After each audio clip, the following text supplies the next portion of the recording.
Halo, assalamualaikum warahmatullahi wabarakatuh. Selamat pagi sahabat-sahabat Bunda Naura. Kita jumpa lagi pagi ini dalam waktu yang berbeda dan pastinya dalam pembahasan yang berbeda pula. Beberapa hari yang lalu saya mendapat pertanyaan dari seorang kawan tentang Bun, bagaimana cara mengatasi rasa malas saat hendak memulai pekerjaan. Dan pertanyaan itu kemarin sudah saya share di Facebook saya, dan banyak sekali masukan yang banyak respon yang masuk. Ada yang mengatakan kalau ingat cicilan pasti kita akan semangat. Ada yang mengatakan setel musik yang menghentak. Ada yang dengan cara paksa tubuh kita. Ada yang dengan cara tulis semua pekerjaan kita, bikin list, kemudian kita disiplin dengan list itu, jangan menunda-nunda pekerjaan. Ada juga yang mengatakan dengan cara menyetel ceramah ustadz-ustadz yang menggelura sehingga bisa menumbuhkan rasa semangat. Nah, sekarang kita kupas tentang masalah rasa malas itu dulu. Kita kupas dulu rasa malas itu. Rasa malas itu adalah sesuatu yang sifatnya manusiawi. Setiap orang pasti mengalami rasa malas. Rasa malas karena capek di kegiatan yang sebelumnya, rasa malas karena pikiran lagi kacau, rasa malas karena anak-anak rewel, rasa malas karena banyak hal yang menyebabkan rasa malas itu muncul. Jadi rasa malas itu pasti ada penyebabnya. Kita cari dulu rasa malasnya karena apa.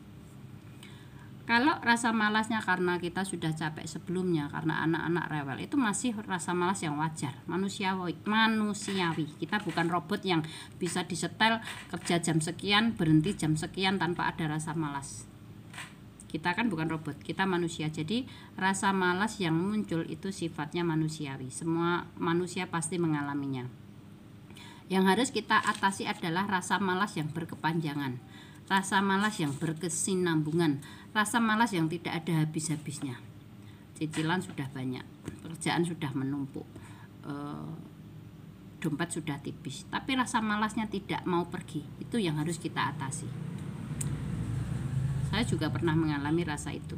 Saya pernah mengalami masa-masa di mana rasanya malas banget, mau ngapa-ngapain itu malas. Tapi saya punya trik jitu. Gimana cara membuang rasa malas ala Bunda Naura. Setiap kali rasa malas yang berkepanjangan itu muncul, yang saya lakukan adalah tidur lebih awal. Ya, nomor 1 yang harus kita lakukan adalah tidur lebih awal agar bisa bangun lebih pagi. Bisa dipraktekkan ya. Kalau rasa malas yang berkepanjangan muncul, lakukan yang pertama adalah tidur lebih awal. Kalau kita tidur lebih awal, badan kita akan lebih seger, lebih fresh. Karena pada dasarnya badan kita itu kalau diajak melekan atau begadang, itu akan menimbulkan badan yang sakit semua, capek banget gitu. Jadi lakukan tidur lebih awal untuk bangun lebih pagi. Kemudian apa yang kita lakukan saat bangun kita lebih pagi? Mandi. Ini bener loh, coba dipraktekkan. Tidur lebih awal, bangun lebih pagi, kemudian mandi. Guyuran air pada kulit tubuh kita akan membuat pikiran kita fresh, akan membuat jiwa kita lebih tenang. Gak percaya? Bisa dicoba. Setelah kita lakukan mandi pagi, kita lakukan kelola hati. Kok kelola hati Bunda? Ya, karena hati adalah penggerak dari seluruh organ tubuh kita. Jadi kita harus mengenali hal itu.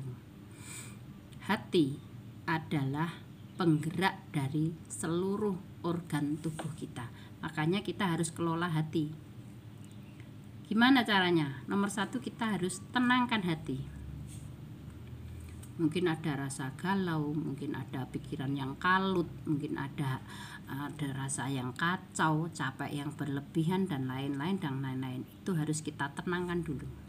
Tenangkan hati kita dengan cara ritual keagamaan sesuai agamanya masing-masing.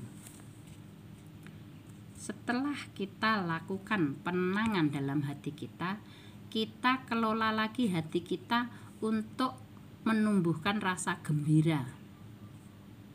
Rasa gembira itu bisa dengan cara menyetel musik itu tadi, bisa dengan mendengarkan sholawat-sholawat, bisa dengan kita bernyanyi-nyanyi kecil, bisa juga dengan olahraga. Kalau yang saya lakukan adalah setelah mandi pagi itu saya jalan kaki atau bersepeda bersama suami.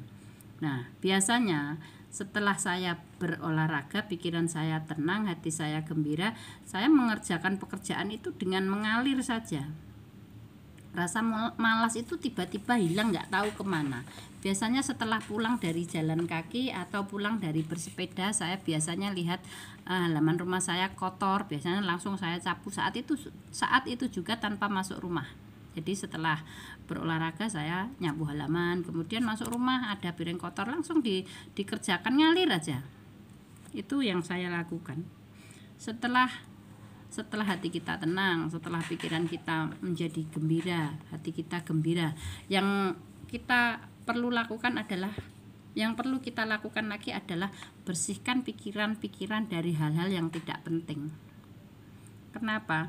Karena pikiran dari hal-hal yang tidak penting itu bisa membuat kita itu ikut-ikutan galau, bisa membuat kita itu ikut-ikutan drop. Biasanya dari mana hal-hal yang bisa membuat pikiran kita itu jadi mengembara tanpa tujuan? Biasanya saat kita lihat status orang, entah itu status di Facebook, entah itu status di WA, atau kita dengar cerita-cerita dari tetangga tentang ini, tentang itu, yang membuat kita ikut-ikutan berpikir negatif. Jadi kalau sesuatu itu bukan urusan kita, kalau sesuatu itu bukan ranah kita. Misalnya kita baca status di WA orang yang sedang galau, atau orang yang sedang curhat, atau orang yang sedang ada kan orang yang menulis permasalahan pribadi, menulis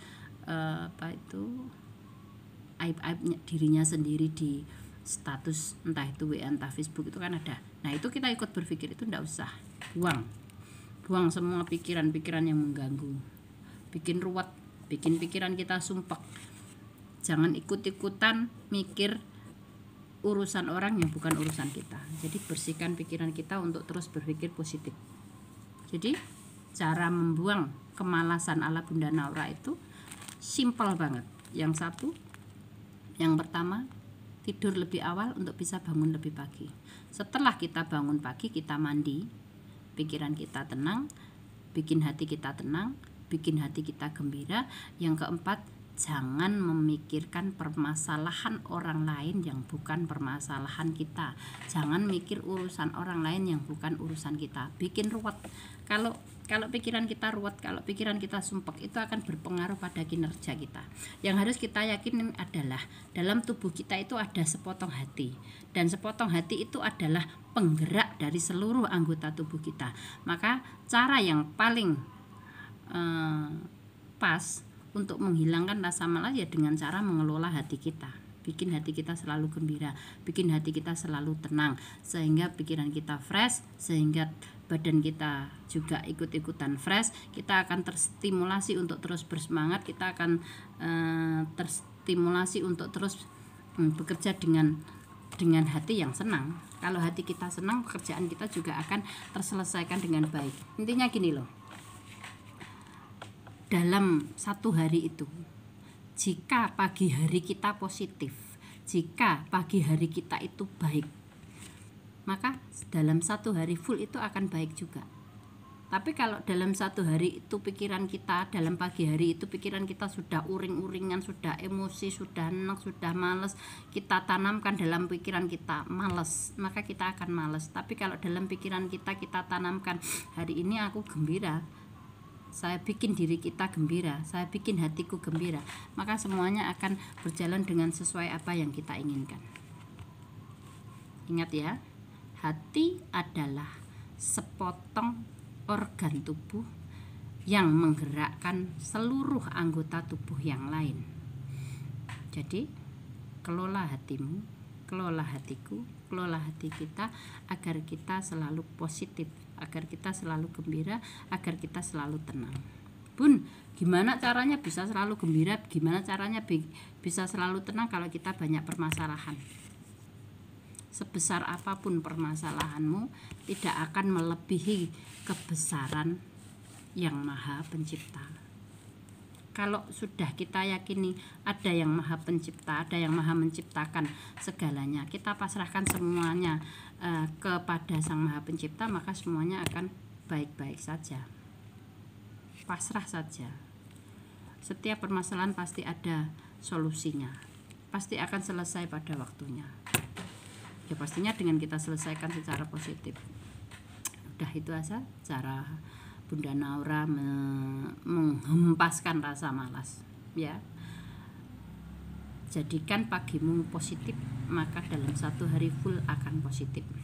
Oke, selanjutnya saya akan memperkenalkan kain. Mungkin ada dari beberapa kawan kita yang belum kenal kain tule atau tile, yang disebut tile akar.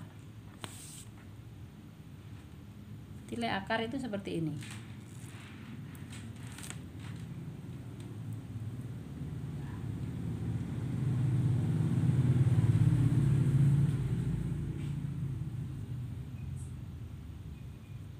Tile akar ini lentur ya, bisa kita bikin tunik atau gamis atau yang lain-lain, murah. Saya jualnya dengan harga 25.000. Kalau jumlah banyak ya bisa kurang ya. Ini yang disebut tile akar. Kemudian ada lagi brokat tulang.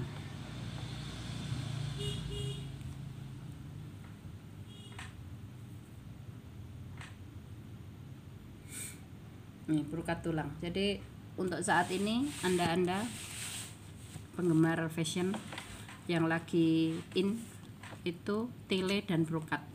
Bagaimana tile dan brokat itu dibikin sebagai gamis, tunik dan lain-lain. Bisa juga kalau selama ini brokat dan tunik itu brokat dan tile itu selalu menjadi baju-baju resmi. Sekarang ini brokat dan tile sudah merambah ke baju-baju santai. Demikian dari saya Bunda Naura pagi ini. Semoga Anda selalu sehat, selalu bersemangat, dan jangan lupa selalu positif. Ingat, hati adalah penggerak seluruh organ tubuh. Maka kelola hatimu agar hari-harimu menjadi lebih positif. Semangat. Wassalamualaikum warahmatullahi wabarakatuh.